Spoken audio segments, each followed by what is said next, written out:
Hey, this is Allison, and this is a two-part episode. The first part I recorded as a road riff, and it's about the magic of getting out of the house. And then stay tuned for what the magic actually was, because now it's Sunday, the day we're actually going to publish, and I want to tell you what the magic was, and it wasn't what we expect.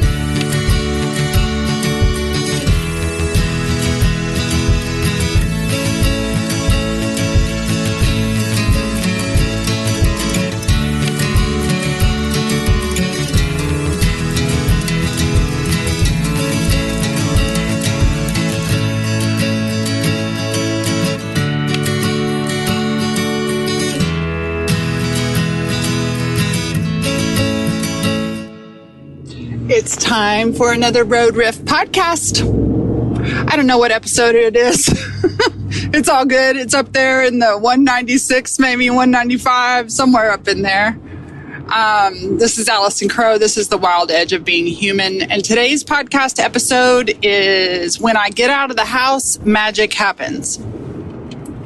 So I am in my car driving through the hill country from Lago Vista down into Austin, Texas, which should be interesting. There's a lot going on in Austin, Texas this weekend. It's South by Southwest. Today is the recording day of this is St. Patrick's Day. I also have to stop and get some blood work done. And I am going to a networking luncheon. So, y'all, I've been working at home for years, and this is the first time in probably the last 6-8 months, this is the first time I felt really lonely and isolated working at home. My last two houses have been out in the boonies, so that's just how it is. But I felt lonely, and I've also felt an internal. As my capacity comes back, I've felt an internal nudge, intuition, pull, knowing to get back into local community, get back into being with people on a regular basis, in person. How do y'all feel about in-person stuff? Is that easy for you? And I'm not talking like for me, listen, y'all, I'm not like B&I. I'm not a B&I girl. How do I know? I've never been to a B&I. But I want to be with, well, let me go ahead and tell you this story. I set this intention, and I decided to start looking for a networking group. And I had been a part of a networking group here in Austin when I first came back from the Denton area. I was like, I'm going to see my family once a week, and I'm going to do something once a month in business. Once a month, I'm going to go to these networking parties. And I did meet a couple of really good friends, and I met a hairstylist, and that was great. And then COVID hit, and that thing blew to smithereens.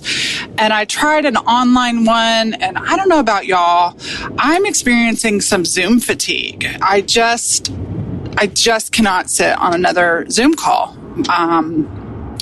Yeah. So I set the intention, and I started searching. The one that I was a part of blew apart, and it probably wasn't the best fit for me anyways. And so I knew what I wanted. Doesn't mean you have to want it, but what I preferred in a networking group was probably more middle-aged women, women that I would love to meet some colleagues and friends that are navigating this season. And when I say this season, like I'm in achievement phase of my business, but probably reinvention. So women that have been around a few times who might even, launch phase is so exciting and growth phase is so challenging. And then achievement is like, where's the drama? I need a dopamine hit. And while we're recording this, I think I accidentally used a navigation service that may talk to us. Oh, well, road riff. And so I was like, I thrive when, y'all, we all do this. I thrive when people get me. I thrive when I get the people I'm with. And I'm needing some of that camaraderie in the business, people that understand the challenges of business. I want women that are probably a little bit older. Let me go ahead and say that, a little bit more seasoned. It doesn't mean that I couldn't get that with younger women, but I wanted diversity. I definitely wanted diversity. I did not want to be in the blonde Barbie business Instagram influencer club. And that's on me. That's not on them. Every time I criticize somebody else, y'all, it's about me. It's not about them. But I'm allowed to have preferences. So I started searching for Austin networking groups and kind of Northwest Austin so that, it would be easier for me to drive. And the first one I saw was this guy, and I'm sure it's fine, but this guy that my dad was like business partners with 30 years ago. And he's a nice guy. I've seen him online, and they meet up. I'm pretty sure they meet up at this place called the Headliners Club. And the Headliners Club just reminds me of old school Austin, and just a little old school for me. I don't know. That was the vibe I picked up. And then I found a couple of others. And then I found one called Texas Women in Business. And I went to go and look at the leadership team. And right there, president was Miss Melita Jones. And Melita Jones was my first assistant when I was a brand new real estate agent. And she had I had known her at the Catholic school that I worked at. She was in business development for the church office. And, I was like, you should get out of this job and come into real estate. And she's been a real estate agent ever since. I haven't had my license for 13 years. And I look up, and Melita is the head of this networking group. And so I just picked up the phone and called her, which I never do. Normally we're in this like text introvert kind of world, like timid. And I just picked up the phone and called her and left a message and said, hey, I'm looking to do this. And I just wanted to check the vibe with you. And, obviously you're going to love it because it's you, but I wanted to check off a couple of boxes. And Melita and I had a wonderful conversation. This networking group is philanthropy. They like to give back to women and children in difficult situations. That made me feel really good. And so I went to a coffee last weekend. They have a coffee once a month, and they have a luncheon, and there's 30 minutes to kind of hang out and visit, and then they have speakers, and once a quarter they kind of have a lunch and learn, and once a month they have a happy hour. So there's all kinds of options, which is nice. And it was just one of those things where everything made sense. There was no resistance information. There was it was like, Allison, go for it. And so after talking to Melita, I joined the group, and I guess I'm even talking to you about it now. And it was funny because I sent a Marco Polo to my coach just to kind of verbally discharge some of my slightly nervous energy. And so, yeah, I'm nervous. As confident as I can be with my own people, and as confident as I can be on a stage where I'm kind of separated from people, opening my heart and going back out into community this way feels new for me. And it doesn't feel new for me. It just feels unpracticed. It feels unpracticed. But my coach and I both are experimenting getting offline and spending more time in our communities. And so we play with each other with this phrase, when Allison gets out of the house, magic happens. When Allison gets out of the house, magic happens. And I just want to acknowledge for anybody listening that, I don't know, if this doesn't resonate, that's okay. My experience is that things are weird. Things are weird online. Online has been a place where I have felt very comfortable being me. I have felt very comfortable being personal, being professional. After the last year, my business did such a beautiful job. It actually did everything we hoped that it would do. We don't build a business to live. To work. Take a sip of my green juice. We build a business. Well, I don't know. I was one of those people that was lucky enough to find something you love and never feel like a day of work in your life. And last year I had a really good business year, even though from May on, I did not have the energy and capacity to focus on selling as regularly as I had before. Like, it was just the way that I was. And so as I get back on the bike, so to speak, and that's what it feels like. It feels like, I don't know. Have you ever been an adult? I don't know. I don't know. Why am I saying all these things? When I was little, I used to love to go roller skating. And as an adult, if you put on roller skates, we just don't have that muscle memory anymore, even though we don't have that muscle use. And so it feels awkward. Something I used to be very proficient at feels awkward. And I'm just being with the awkwardness. I'm being with the awkwardness of getting back into my marketing that feels open and heartfelt, and talking about what I do, even noticing that what I do has slightly shifted. The last episode I think was about transitions and how to be with yourself during difficult transitions. And I just want to acknowledge, I know so many of my clients have also had really hard years. Some of them, it's been great, and I'm so happy for you.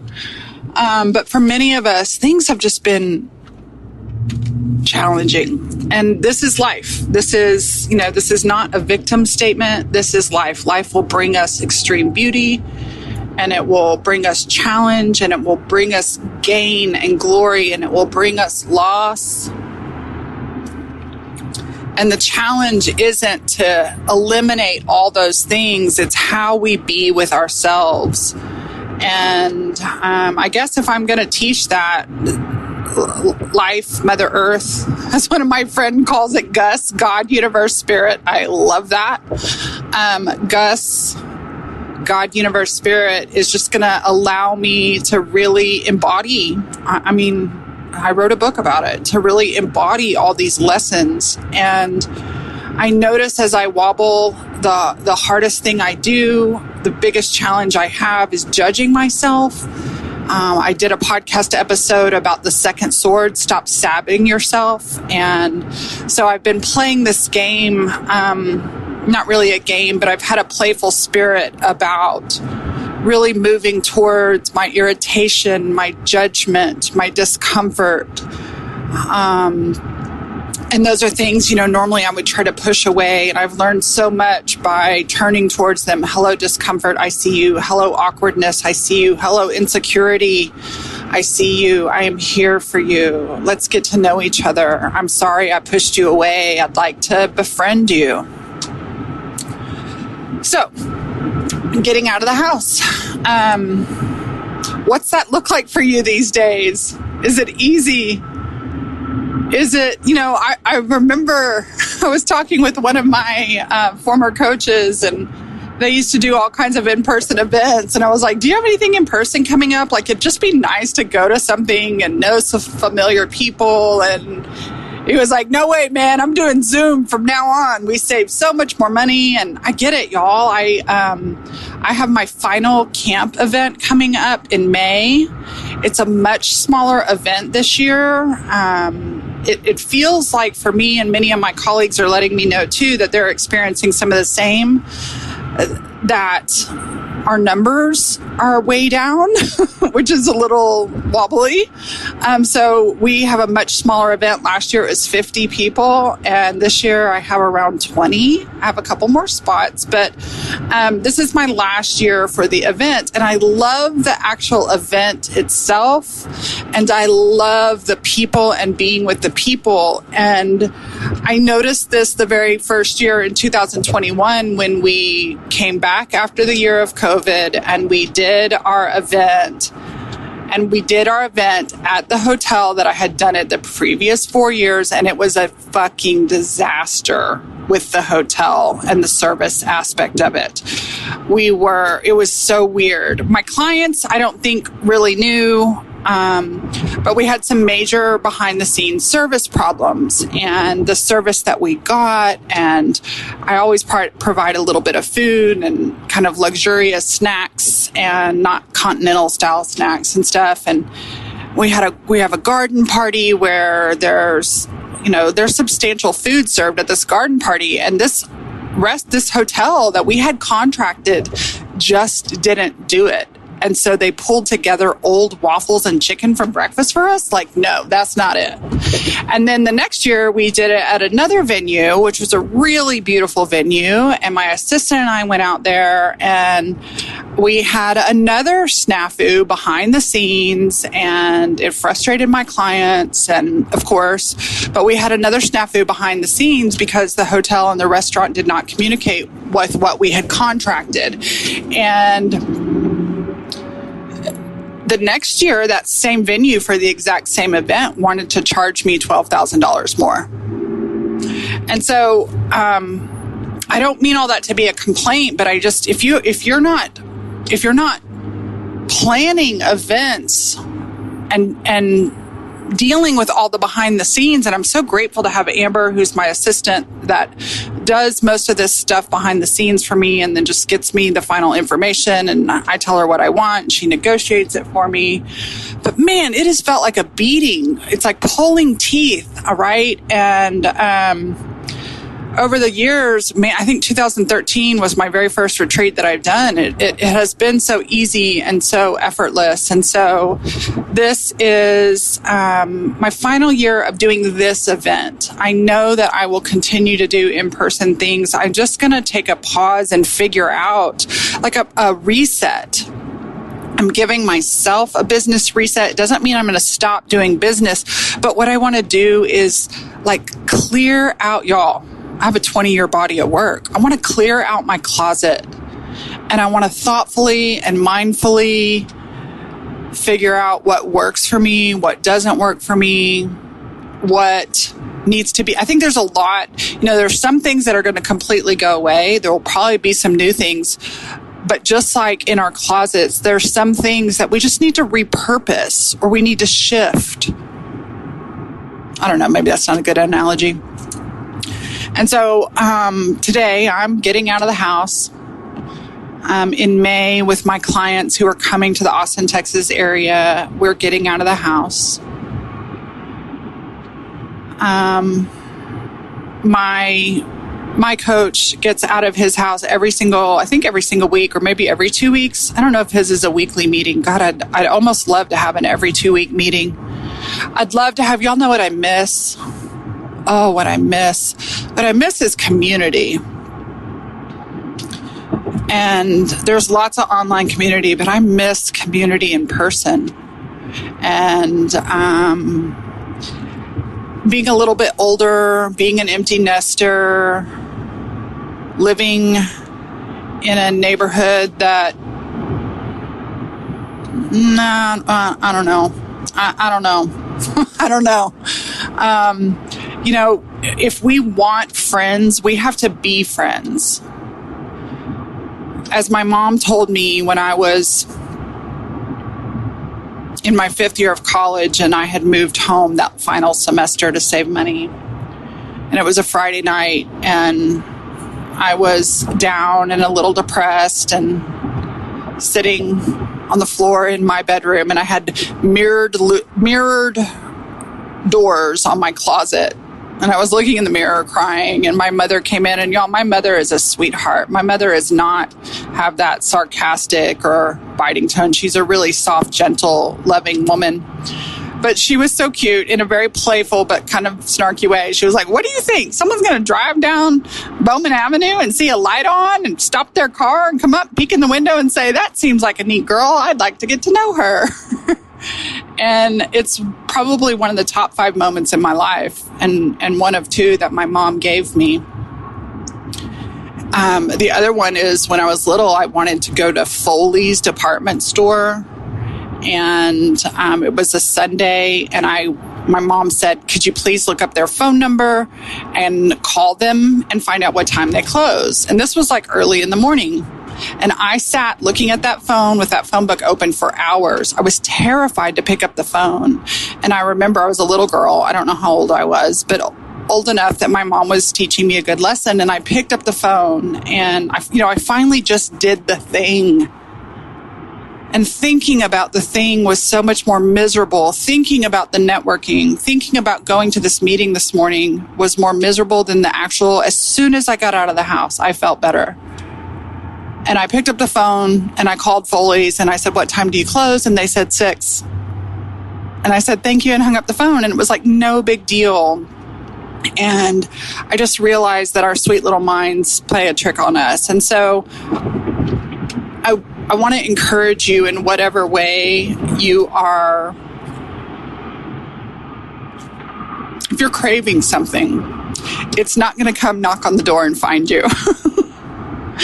You're going to have to make some decisions, and you may do some research on your phone or on your computer, and you may have to pick up the phone, and you may just have to say, I'm just going to do the thing. Awkward, brave. I think like Brene Brown says, stay awkward, stay brave. And I love that. And so I just wanted to pop this little road riff in your ear. Stay awkward, stay brave, get out of the house, connect with people. If you want community, you've got to show up in community. Nobody is going to come and pull you out from under the hidey hole. And I get, y'all, this morning I lie in bed. It's a week after the time change, and I just haven't quite adjusted yet. And there were parts of me that were like, we don't want to go anywhere. We want to stay in bed all day long. It's hopeless. And I just cuddled with those parts of me. I get how our mind, especially when you're leaning into something new and you're leaning into something brave and you feel awkward, how your mind and your thinking parts can try to talk you out of it. And so I'm just here softly whispering in your ear, do the thing. You know what the thing is for you. It may not be having to do with community, but you know that thing you've been pondering. Do the thing. Do the thing, sweet friends. Do the thing, sweet friends. Thank you for spending time with me in your ears. I'm Allison Crow, your favorite life coach, here living at the wild edge of being human. My roster is open for one-on-one. Solis is open for new members, and we have a couple spots at a very intimate event for camp. You can message me at Allison@AllisonCrow.com about any of those. Send me a message on Facebook or Instagram, and we can talk more. Sending you love. See you next week. Okay, this is part 2. I did get out of the house and some magic happened, but I wanted to share the magic what happened, because I think a lot of times when we're anticipating magic, we're not anticipating contrast. And so my magic came through contrast. I went to the luncheon. It was perfectly fine, wonderful. It was obviously a little, the nerves of being in a new space and meeting all new people, just a little activated. It was a very nice luncheon. I'm excited to be a part of this organization. And about 1:30, as I started heading home, I just noticed a lot of anxious parts and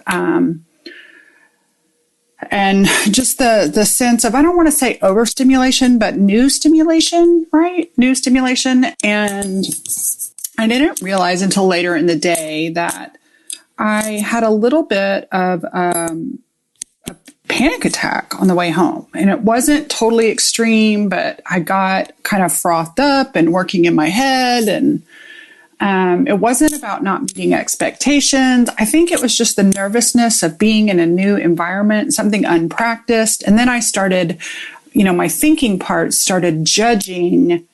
You used to do this kind of stuff all the time. What's wrong with you? Right. So my thinking parts had a little parts party, and I came home and I took off my bra and I took off my uncomfortable clothes and I put on my pajamas, and I enjoyed the rest of the afternoon just chilling out and soothing and relaxing.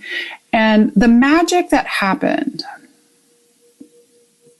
and this is something that, it's really tricky because we've been conditioned, we even condition ourselves to avoid struggle. And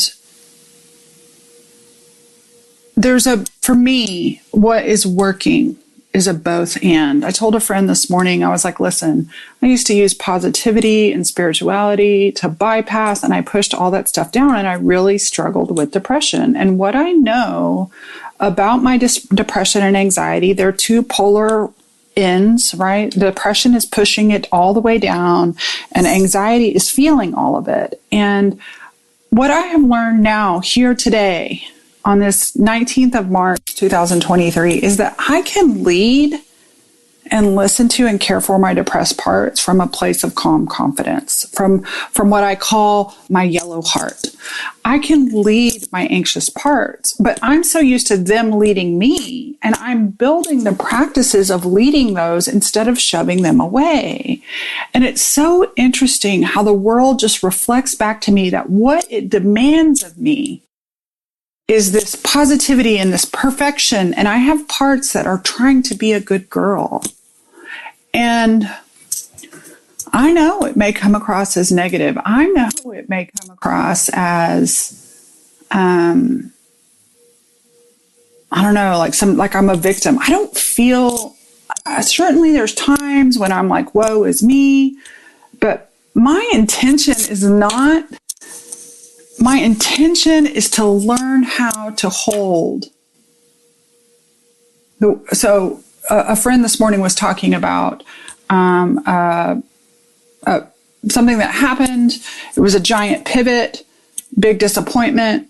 And she was talking about maintaining a good vibration. And I so appreciate that. And my intention is my version, which is slightly different, because in the past, my entire fucking life, I did not honor my own difficulties and losses.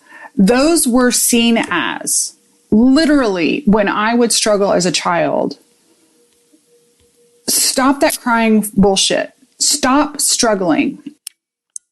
And what I'm learning how to do now is, you are safe. I am here with you, and you're struggling. And to have so much compassion for the absolute normal thing that is a struggle. And what happens when I have compassion for the struggle is the struggle relaxes when I don't resist. So if we're talking about vibration, what my intention is to hold a loving vibration for the low vibrations, not to eliminate the low vibrations. And most of the world doesn't get that. So I have parts that go crazy because they want to be seen and liked and loved. And often this is perceived as negative. But I am not here to be pleasing to the rest of the world. I am here to do what I'm called to do. And it is to learn how to hold the wild edges of being human.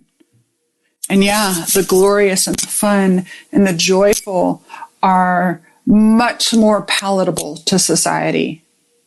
And society doesn't know how to be with the struggle. They're always trying to convince people how not to struggle instead of saying, I hear you.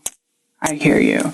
And what I was able to do for myself, nobody else was able to do for me, was hold my struggle and just listen to those parts. And once I did, they fucking relaxed. I didn't have to push them away. It wasn't fun.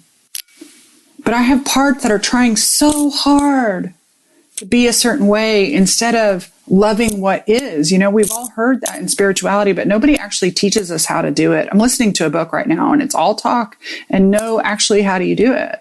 And so here's how I do it, literally. And what I did yesterday that has led me to being able to tap into Spark today.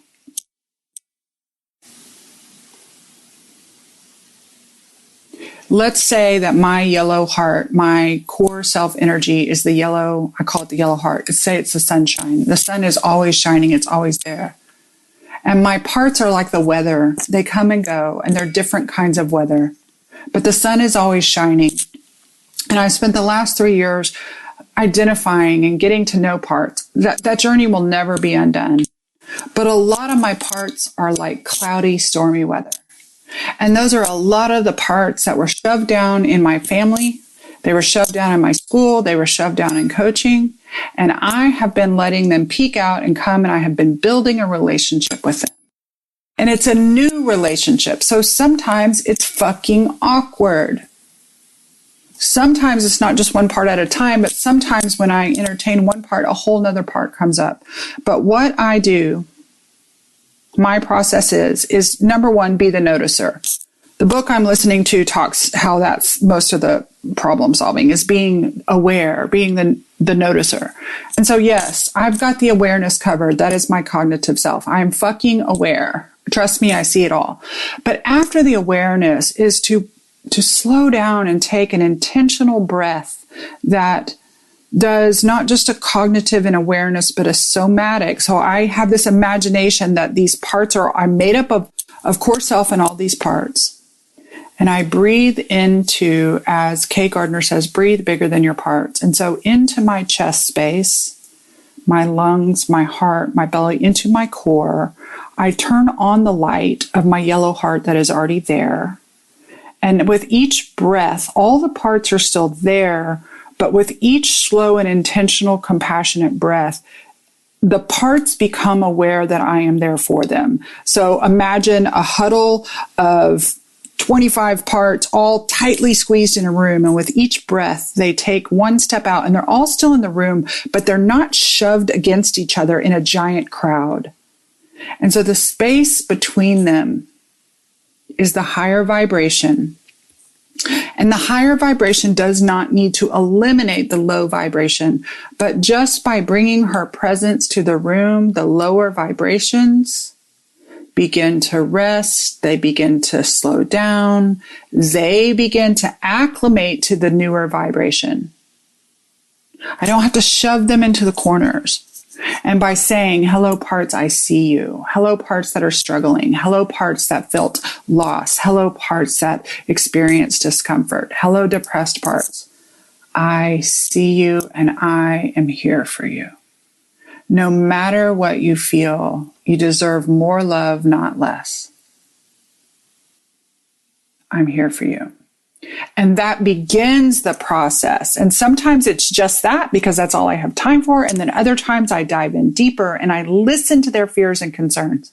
But it's so fascinating to me what human beings do and what we've been trained to do. And I've mentioned this before, that in my second session with Rebecca, who started me off on the IFS work, she was like, oh, by the way, don't coach your parts. And we're so tempted to give advice instead of being an attuned, loving presence for those parts. And so because I got out of the house, I had an extreme parts party. And because I had an extreme parts party, I built the muscle and my confidence in, you're gonna laugh, my ability to struggle. What if, instead of we're running around trying so hard not to struggle, what if we build our capacity to hold the struggle, therefore it's not as intimidating? That, my fucking friends, is the magic that happened. I send you so much love. Thank you for listening. I'll see you next week.